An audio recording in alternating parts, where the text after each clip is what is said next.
Video games can be considered an art, so well as the comic books. So when we put the two together, we have video games based on comic books. But the problem is, video games based on movies have always been a mixed bag. Often, they are just shoved into a hungry market eager for some interactive entertainment after a hype of a movie. Or other times, the game is rushed and the game never comes together well as a finished product. So, what movie are we talking about? Well, I'm talking about Sam Raimi's Spider-Man, the first one. And so, that actually, we have the game based on the movie.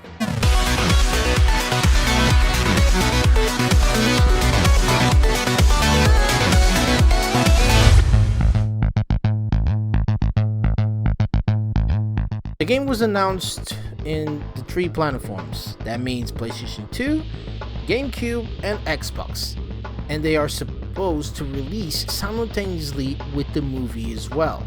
Spider-Man is certainly a unique superhero, and he had plenty of attributes that could be exploited by a decent team of game developers.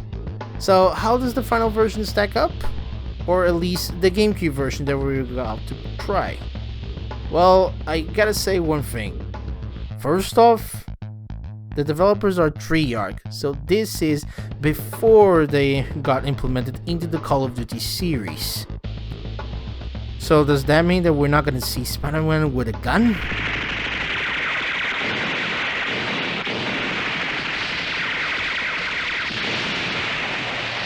If you played any of the other Activision Spider-Man games, then you'll be able to jump right into Spider-Man, the movie.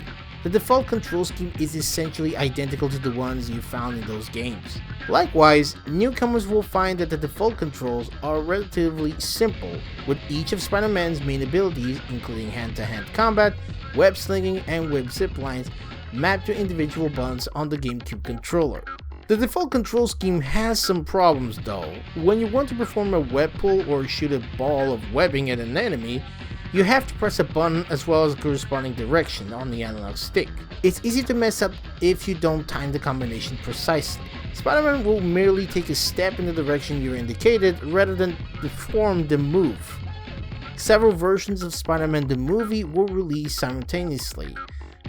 And though this problem affects them all, it's a little bit more apparent on the GameCube version. Fortunately, the development team at Treyarch has tried to address this by incorporating an enhanced control scheme, through which web attacks such as the web pull, the web ball, and the web dome are executed by pressing a web modifier button, and then a corresponding action button. This system actually works quite well, and you won't run into any of the movement problems associated with the default control scheme.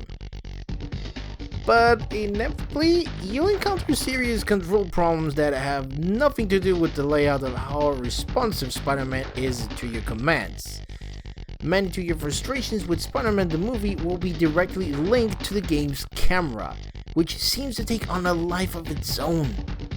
The camera doesn't have a default position where it stays directly locked on Spider-Man's back. So for example, even when you're simply running down a hallway or across the rooftops, you'll find yourself perpetually having to adjust the camera in Spider-Man's direction.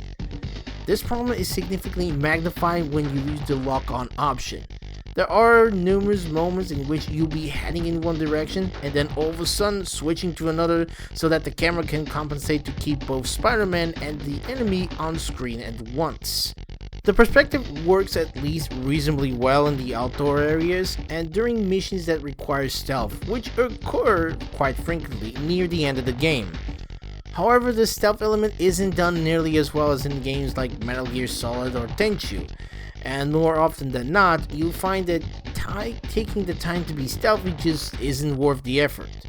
Spider-Man can essentially hide himself in the shadows, but some shadows offer more cover than the others do because you won't be fully hidden, unless the icon on the upper right hand corner of the screen is completely shadowed.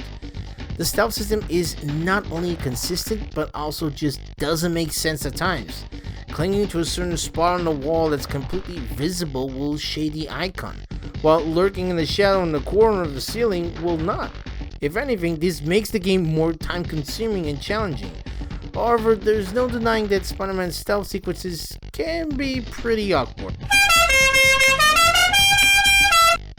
Thankfully, there are other types of gameplay that are much more fun. Most, if not all, of these occur in the outdoor levels, which unfortunately are less frequent and shorter than the indoor levels. As such, there will be times when you wish the game wasn't based on the movie, so that it could include more of these outdoor levels with their straightforward but fun action. On the other hand, the indoor levels fall victim to boring conventions, like those requiring you to find items and then backtrack through a level to use them. That at best sometimes gave the illusion that the gameplay is deeper and more involved than it really is. It's unfortunate because the Spider-Man the movie probably would have been such more enjoyable without these indoor levels. The basic action elements have saved Spider-Man the movie. The combat is fun and actually requires you to think a little and scan the environment for good places to take on groups of enemies. In some of the earlier levels, you have to take on 5 or 6 thugs at once, some of whom have guns, making it easy for them to stay back and fire at you, while their buddies take swings and all other stuff. In situations like these, you find yourself looking for areas where you can take cover against gunfire, and fight enemies hand to hand at the same time. Of course, if in the same situation, you could use any other of the Spider-Man's web abilities to help you out. Generally, there are several different ways to approach combat. You can expand Spider-Man's fighting abilities by finding these yellow Spider-Man icons that are scattered throughout each level. Each icon indicates the button combination to one of dozens of new moves that Spider-Man can execute. While it's not completely necessary, the game will be much easier for those who take the time to find these icons and learn how to use different combinations effectively. That's because as you progress through the game, the boss characters and even some of the most powerful thugs will start to block your combinations and even counter them if you continually use the same moves. There are quite a few surprises when it comes to the enemy AI in Spider-Man. The aforementioned hand-to-hand combat boss battles can be quite difficult, but even the weakest of enemies will sometimes foil you. If you jump on the back of a thug and stay there for too long, he'll run out straight to a wall to knock you off his back. Unfortunately, the AI isn't all good, because some enemies just walk around in circles even though they know exactly where you are, and others are incapable of opening certain types of doors, which gives you an easy escape route if you happen to be close to such a door. One trick that I can give you to these guys, if you press and hold the jump button into one of them, well, you jump right straight into their heads. You can knock them out, or if you press the kick button, well, you can do Suplex City all over the damn place. Looks like the freak wants to play. Most of the enemy character models are reasonably detailed, considering there are usually 5 or 6 on screen at once. But the real beauty of Spider-Man the movie is the main character models and the outdoor environments. Spider-Man and the boss characters all look good. You'll be able to see some really small details, such as the cloth pattern in Spider-Man's suit and the reflective surface on his eye patches, and you'll be impressed with his fluid animations. Or like for example, Shocker's gauntlets that actually you can feel the power in them. It's like, well, you're watching the animated series. I mean, how cool is that? Oh, you can also see Vulture's face, like, kind of feels like it's an old creepypasta. What was I? Oh yeah. The outdoor environments are massive, with plenty of skyscrapers and smaller buildings dotting the landscape. Windows all reflect the surrounding scenery, sunlight shimmers on an early river, and traffic scurries far down along the streets below. You'll definitely be spending your first few moments in the game taking in all the detail and marveling at how much better the outdoor areas look than those in the previous Spider-Man games.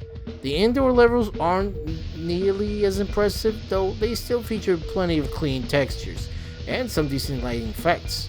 Overall, the GameCube version of the game looks somewhat better than the PlayStation 2 version, and somehow worse than the Xbox version.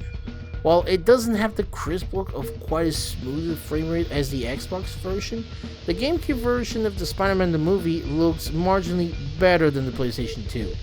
The textures look cleaner and the frame rate is a little bit more consistent, though like in all the other versions of the game, there are certain points where the frame rate inexplicably drops. Fortunately, none of the frame rate problems have a drastic effect on the gameplay. In keeping with the fact that this is a video game adaptation of a movie, Activision was able to procure the services of both Tobey Maguire and William Dafoe to voice Spider-Man and Norman Osborn respectively. Mr. Osborn. Why? Surprised? Yes, I suppose you would be. But disappointingly, Tobey sounds as though he really doesn't want to be doing voice work for a video game. However, Dafoe's performance is actually quite energetic and entertaining enough that it saves the exchange that occurs between Spider-Man and Norman Osborn's alternate identity, Green Goblin. But also, the music is surprisingly subdued for a game of this type. The tracks actually do a fairly good job of giving you the sense that you're playing through a video game version of a big budget action movie. But most of the tracks are really short and none are particularly inspired. Or most of the times they're just, well, bland. Spider-Man the movie is really two Spider-Man games in one. The outdoor levels are so much more fun and enjoyable than the indoor levels. So much that the game could have been much better had there simply been more of the former and less of the latter.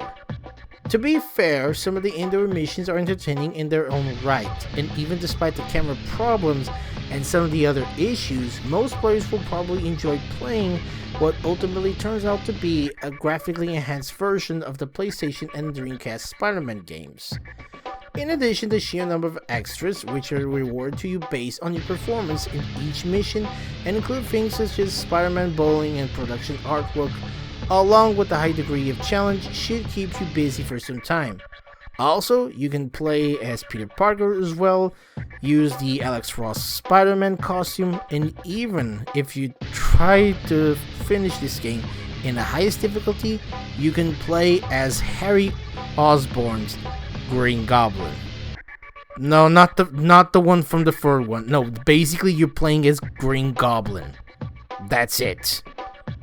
So if you want to give this game a shot, well, I'm not gonna say to recommend it, and if you try to look it up for it, I would say if you do have a GameCube, try to look for it, because like I said, the PlayStation 2 version, the Xbox, they're kind of between, but the GameCube does give it a little bit of a push. Either way, I guess I gotta say, Sayonara and Excelsior to everyone. I'm gonna web swing out of here. I mean, seriously. Who's the... Okay. Man! Where are my web slingers? I know we should have gone for the sequel.